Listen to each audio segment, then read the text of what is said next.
Today, we are going to talk to you about the Pythagorean Theorem. Whoa, what's that? The Pythagorean Theorem is a way to find the side length of any side on a right triangle. That's crazy. But first, we have to thank our sponsors before we begin. Honey, Raid Shadow Legends, The Rise of Kingdoms, Babbel, NordVPN, Squarespace, and Brilliant. and also make sure to check out Feastables and Lunchly in the description. Now, let's get on with this amazing content. Whoa. Thanks, Mr. Best. The Pythagorean Theorem is something we use every day as a former NASA engineer. Let me explain how to solve the sides of a right triangle using the Pythagorean Theorem. So we have this triangle, and we don't know the length of this long side. This is called the hypotenuse. The shorter sides that are connected to the right angle are called the legs. We use the simple formula of a squared plus b squared is equal to c squared. You can see it right here. The two legs are stated to be 12 units for the long one and 8 for the short one. The two are always A and B, and the hypotenuse is always C. We input the two legs to get 12 squared plus 8 squared is equal to C squared. Then we solve the squares and get 144 plus 64 is equal to C squared. We can simplify this by adding the two together to make 208 is equal to C squared. To get the final result, we need to take the root of both of these numbers. To get C is equal to about 14.42. We've solved for the hypotenuse. Now we should do an example where you solve for the leg. As you can see here, we have 16 plus b squared is equal to 25. Now we have to first isolate b on its. We have to get b on its own. So we subtract 16 on both sides to get b squared is equal to 9.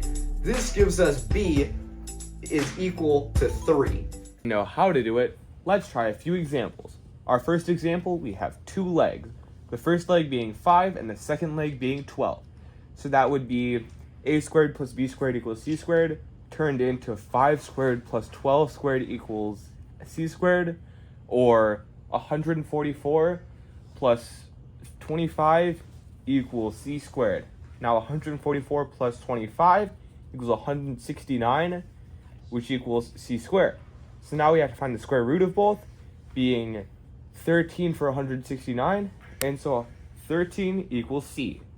Now for our next one, we have one leg in the hypotenuse, which our first leg is 6 and our hypotenuse is 10.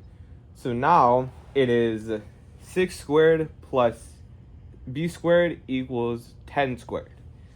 Now we square them because they're squared, which equals 36 plus b squared equals 100. Now we subtract 36 from 100, which equals b squared equals 64.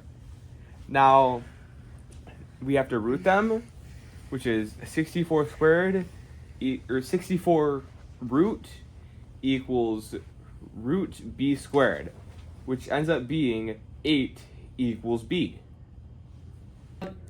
Hey, B-Sauce, Castiel here. Now that we know how to use it, when should we use it? Well, it is used in fields such as engineering, architecture, and even construction. Now, it is used almost daily in any of those fields. Thank you for teaching us the Pythagorean Theorem. No problem. It's always good to learn about math, especially something as important as the Pythagorean Theorem. And now, thank you for watching, and we'll teach you again about more math concepts. Oh!